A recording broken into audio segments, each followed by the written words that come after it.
turime savo apimtis, jas užsirašome, štai čia mano yra krūtinės apimtis. Krūtinės apimtis 88 cm, juosmens apimtis yra 70.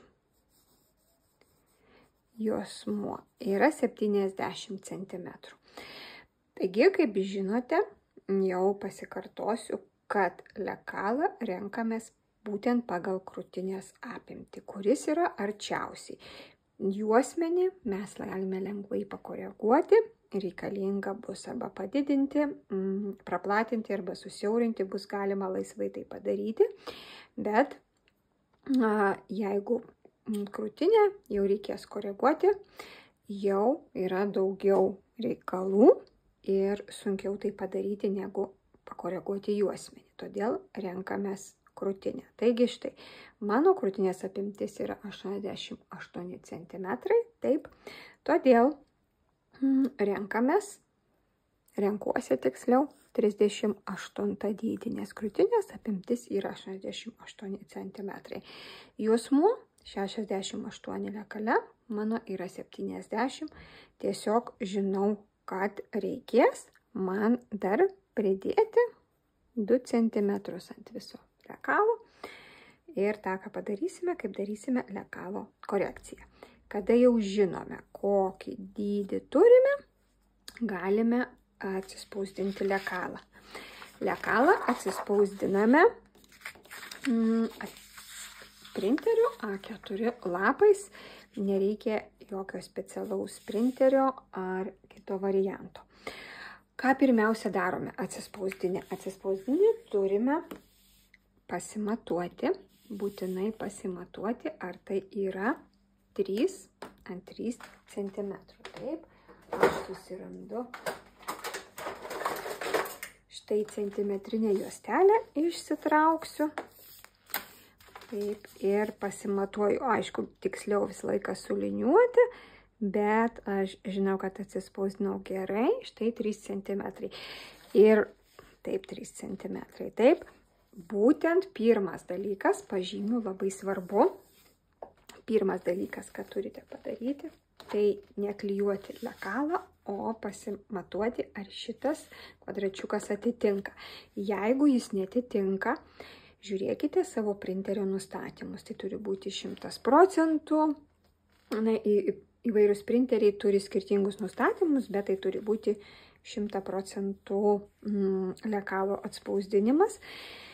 Sekantis dalykas, taip, kada jau šita vieta viskas yra ok, atminkite, jeigu šios vietos nepatikrinote ir atsiminsite vėliau, kad nepatikrinote, griebkite vėl arba spausdinkite iš naujo ir klijuokite lekalą, nes paskui pasikeičia, jeigu neteisingų, pavyzdžiui, atspausdinote 70%, 80% dydį, pasikeičia visos lekalo proporcijos ir nežinosite, kodėl, kad pasirinkote ir teisingai pagal dydžių lentelę. Gali būti, kad jum lekalas bus, tas gaminys bus labai per didelis arba labai per mažas ir galvosite, kad kažkas negerai su lekalu, o gali būti tiesiog klaida spausdinime. Tai kad jos išvengti, pažymiu ir pabrėžiu keletą kartų. Taip, kada turime lekalus, pasitikrinom, toliau jie yra sunumeruoti A1, A2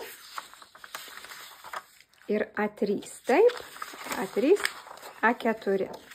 Mes ir toliau B1. Tai čia bus sekanti linija.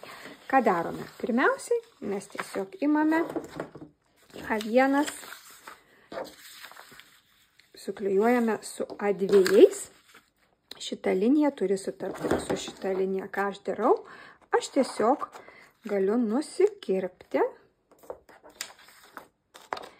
Štai taip ir prisiklijuoju. Dar lekalo dydis yra nurodytas būtent ant pačio kiekvienos lekalo detalės. Tai, kad pasitikrinti, ar tikrai savo dydį atsispausdinote, dar galite ir užmesti akį į patį lekalą. Na ir tiesiog paprastų klijų pagalba mes susiklijuojame. Pasistengime, kad sutaptų kampučiai. Taip. Susiklijuojame ir klijuojame. A1, A2, A3, sekantis taip. Ir A3 klijuojame ir A4 klijuojame. Taip, prisiklijuojame. Toliau, kada prisiklijuojame pirmą liniją, susiklijuojame pirmą liniją. Aš jau daugiau neklijuosiu, parodžiau kaip pavyzdį, kad neužimti jūsų eterio laiko. Toliau sekantis yra klijavimas antros eilės. Taip, antra eilė klijuojasi vėl. B1 klijuojasi prie A1. Nusikerpame. Štai. Ir prisiklijuojame. Taip. Štai taip. Ir kada suklijuojame visą lekalą, visą paklodę vadinkim, taip, B1 klijuosime prie B2. Taip, irgi toliau keliaujam. Kada suklijuojame visą lekalą, išsikerpame detalės. Taip, detalės kerpasi ties išorinė linija. Kiekviena detalė turi uždėtą užlaidą siūlėm, todėl nieko nereikės papildomai uždėti, viskas yra apskaičiuota. Tada tiesiog paimame ir išsikerpame kiekvieną detalę ir pasidedame. Taip, va, tiesiog.